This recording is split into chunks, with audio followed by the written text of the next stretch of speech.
7h44, c'est le petit déjeuner politique de Geoffroy Didier, qui est député européen LR et vice-président de la région Île-de-France. Bonjour Geoffroy Didier. Bonjour. On va parler de la gestion du Covid dans un instant, aussi de la victoire de Biden. Mais avant ça, 50e anniversaire de la mort du général de Gaulle. La droite d'aujourd'hui, votre famille politique, les Républicains, est-ce qu'elle est encore digne, justement, la digne héritière du gaullisme? Je l'espère. Et 50 ans après sa mort, Charles de Gaulle, le général de Gaulle, est une leçon de politique permanente pour nous tous, parce qu'il a eu cet esprit de résistance. Il est allé, lui seul, raviver la flamme de la France durant la Seconde Guerre mondiale, et puis cet esprit d'indépendance. Indépendance de la France, indépendance stratégique par rapport à la concurrence mondiale, la concurrence effrénée que nous subissons. Mais le général de Gaulle n'est pas seulement une leçon de politique, il doit aussi être une leçon de modestie, parce que tout le monde s'en réclame. Mais personne, je dis bien personne, ne lui arrive aujourd'hui à la cheville. Ouais. Le gaullisme, c'est l'existence d'un chef incontesté. Est-ce que là aujourd'hui, et notamment dans votre famille à droite, il n'y a pas un manque justement à Bien sûr que si, disons-nous les choses. Il y a un président des Républicains, Christian Jacob, qui a été élu et qui anime les équipes, les sensibilités de la droite, mais lui-même a dit qu'il ne serait pas candidat à l'élection présidentielle. Et moi, j'ai toujours dit, et je suis constant là-dessus, qu'il faudra une sélection démocratique pour que nous trouvions un chef. Parce que si nous avons... Sélection démocratique, c'est lorsque quoi, alors nous aurons un projet, il faudra une primaire qui ne dit pas son nom parce que nous savons que le mot est maudit. Mais moi, j'estime que nous n'avons pas à avoir peur de la démocratie. La démocratie n'est pas un gros mot, que nous sommes en 2020, bientôt en 2021, et qu'il faudra un mode de sélection démocratique de la droite et du centre et qui aille bien au-delà des Républicains, parce que nous savons qu'il existe des responsables politiques de haut rang qui ne sont plus membres des Républicains aujourd'hui. Finalement, c'est la même primaire que ce qu'on avait vécu il y a 4 ans. Alors, c'est à nous d'en vérifier les modalités. Je ne suis pas pour une primaire fermée, car je crois que nous n'avons pas intérêt à nous fermer et à nous replier, mais je suis aussi pour une primaire qui soit respectueuse de l'esprit militant des Républicains, c'est-à-dire qui ne laisse aucune possibilité à la gauche de venir s'inviter à cette sélection démocratique. Oui, Valérie Pécresse, parce que là, on sait que Xavier Bertrand ne s'en cache pas vraiment, Bruno Retailleau non plus, Valérie Pécresse également. Valérie Pécresse, elle l'a dit hier encore dans les médias, elle est concentrée sur l'action réformatrice qu'elle mène en Île-de-France. Elle sait aujourd'hui que nous vivons une crise sanitaire, que nous subissons une crise économique, qu'il y a beaucoup d'actions publiques à mener, mais au fond, observez, elle est une force tranquille, elle est solide dans la tempête, et je pense que c'est ce qu'apprécient les Franciliens, et peut-être demain nous le verrons, c'est ce qu'apprécieront les Français. Bon, la gestion du Covid, est-ce qu'il y a un bon équilibre selon vous entre le maintien d'activité et puis la fermeture d'autres, On pense bien sûr en fait aux commerçants. Je ne fais pas partie de ceux qui viennent tous les jours à la télévision vous expliquer tout ce qu'il aurait fallu faire et donner des grandes leçons au gouvernement. J'avance dans la gestion de cette crise avec beaucoup d'humilité, car on sait bien que cette ligne de crête, cette double exigence qui est à la fois de réduire l'épidémie et de préserver l'économie est du funambulisme. Mais on le sait aussi, le gouvernement a failli à bien des égards. A failli, on s'en souvient, en ne disant pas la vérité sur les masques, a failli sur la préparation de cette deuxième vague qui paraissait pourtant inéluctable.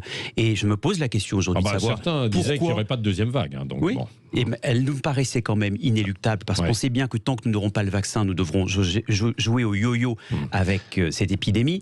Mais moi, ce qui me révolte aujourd'hui, c'est l'injustice.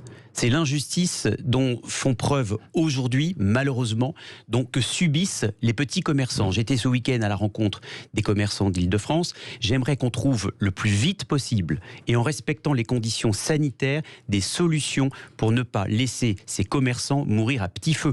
Par exemple, en fixant chez les fleuristes, en fixant chez les libraires des rendez-vous où l'on appelle et on vient seul, en respectant les conditions sanitaires, ou à 2 clients par libraire. Tout cela est possible.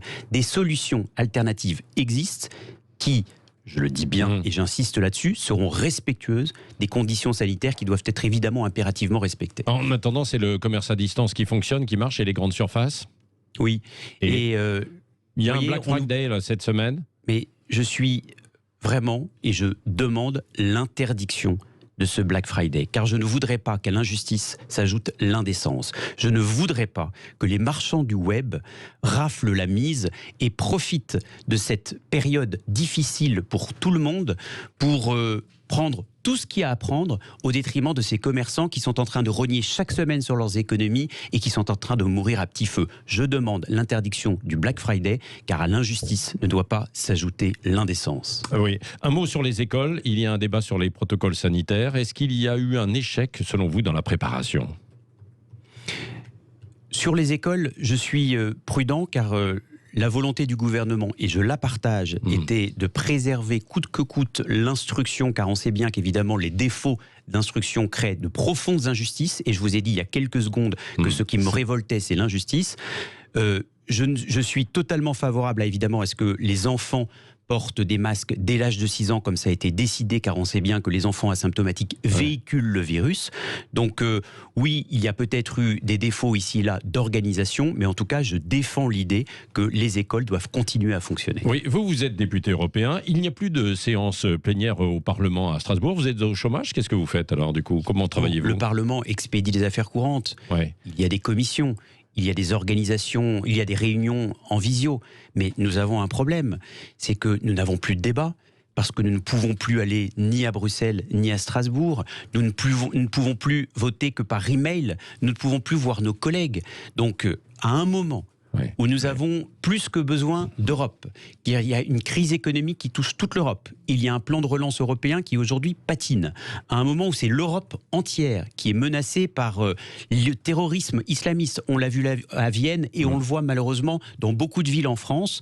Eh bien, il serait anormal que l'Europe se mette plus ou moins au chômage technique ou à l'arrêt. Je demande donc, et je propose, que nous mettions en place des conditions sanitaires très strictes pour permettre, comme ça existe à l'Assemblée nationale, comme ça existe au Sénat, comme ça existe au Conseil régional d'Île-de-France, comme ça existe au Conseil de Paris et dans bien d'autres assemblées, de permettre aux députés européens d'exercer pleinement leur mission au service des peuples. On peut parfaitement trouver un équilibre entre des conditions sanitaires très strictes. Je fais des propositions. Je dis par exemple qu'avant de rentrer dans l'hémicycle, nous devions montrer un certificat de test négatif au Covid. Ça permettrait aux autres députés de se sentir protégés par l'arrivée de chacun d'eux et ça nous permettrait aussi d'exercer pleinement notre mission au service du peuple. Oui, Geoffroy Didier, à propos d'Europe, les frontières de Schengen ne sont pas étanches face à l'immigration. C'est tout le problème, Patrick Roger. Oui. Alors les quelques renforts d'Emmanuel Macron dans les Pyrénées décidés la semaine dernière, ça va changer quelque chose ou pas? Ou il faut aller beaucoup plus loin?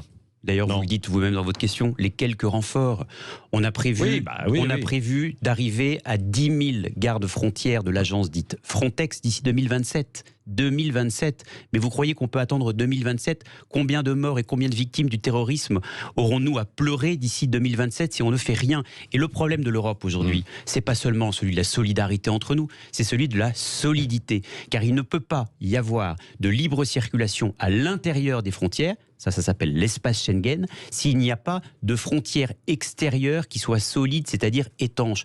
Une frontière, ça peut se traverser en toute légalité, mais une frontière, ça se respecte. Et je ne comprends pas que de telles évidences aient dû redevenir des combats politiques. Je ne comprends pas cette inertie qui existe depuis 2017 et je ne comprends pas que ça fait 10 ans, ça fasse 10 ans que les politiques successives de droite et de gauche nous disent il faut refonder Schengen, mais ils ne prennent jamais les mesures qui sont à la hauteur de leur discours et de leurs paroles. Il y a un moment où ça suffit parce qu'aujourd'hui l'Europe est en danger et que si on veut sauver le projet européen, c'est précisément en la rendant beaucoup plus solide à ses frontières extérieures.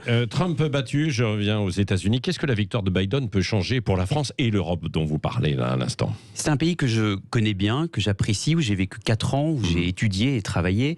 Et je voudrais que nous ne soyons pas naïfs. Nous ne soyons pas naïfs sur ce que signifie le résultat de cette élection.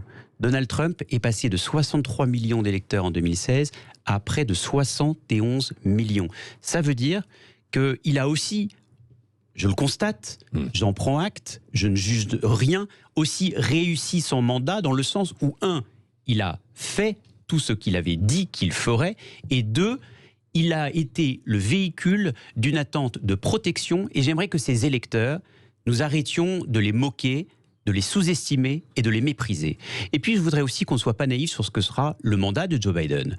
Parce que Joe Biden, certes, va progresser et va faire progresser la situation par exemple en re-signant les accords de Paris sur le climat, en débloquant l'OMC, en rejoignant l'OMS, mais il va aussi chercher uniquement les intérêts des Américains. Ouais. Les Américains qui aujourd'hui jouent au ping-pong commercial avec la Chine et considèrent que l'Europe est en fait un supplétif. Donc, face à ce patriotisme américain que Joe Biden aura d'ailleurs bien raison de poursuivre, voire d'amplifier, il faut créer un patriotisme européen. L'Europe doit se réveiller, arrêter d'être naïve, ne pas attendre d'être à la remorque une nouvelle fois des Américains et créer une indépendance stratégique, un patriotisme européen, comme il existe un patriotisme américain. Mais est-ce qu'il faut aussi, à l'intérieur de cette Europe, un patriotisme français ? Parce que c'est tout le débat, là, en fait, actuellement, sur la souveraineté, on a parlé du général de Gaulle. Un patriotisme français, je crois que nous le sommes tous. Ouais.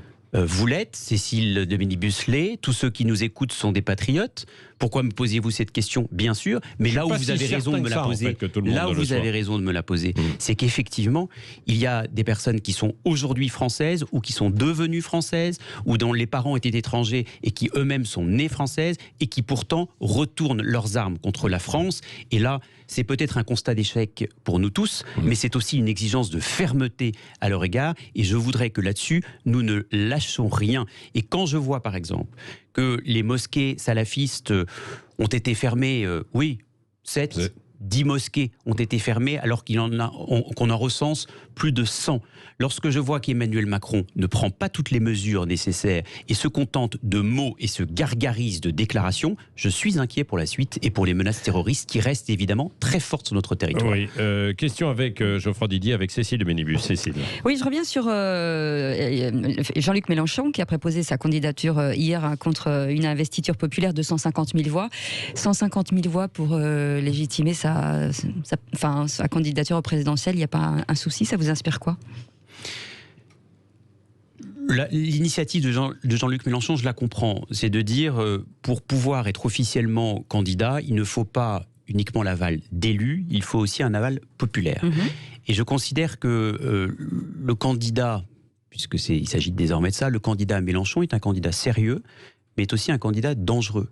Un candidat dangereux parce que l'extrême gauche reste dangereuse et véhicule des propositions qui ont le droit d'exister, mais que je combats parce qu'elles ne vont pas dans le sens de l'intérêt général selon moi. Et puis un candidat dangereux parce que, souvenez-vous quand même, il a fait lors des élections présidentielles de 2017 19,6% des voix, c'est-à-dire le même score que Jacques Chirac a fait en 1995, le même score que Jacques Chirac a fait en 2002, et pourtant il l'a été, Jacques Chirac, 2 fois président de la République. Est-ce qu'il n'aurait pas fallu 1 million plutôt que 150 000 ? Ça, c'est lui-même qui a défini ses propres règles. Donc je ne vais pas en prendre acte. En revanche, pour devenir président de la République, qu'il le sache, Jean-Luc Mélenchon ne pourra pas se contenter de 150 000 voix. Pour avoir sa petite assise interne, parce que manifestement, il y a eu du débat quand même sur la question de la génération, c'est-à-dire sur savoir si Jean-Luc Mélenchon pouvait être une nouvelle fois candidat. Mais ça appartient à la France insoumise. En revanche, s'il veut convaincre et susciter l'adhésion, il faudra effectivement qu'il réunisse des millions de voix et non seulement 150 000. Merci Geoffroy Didier.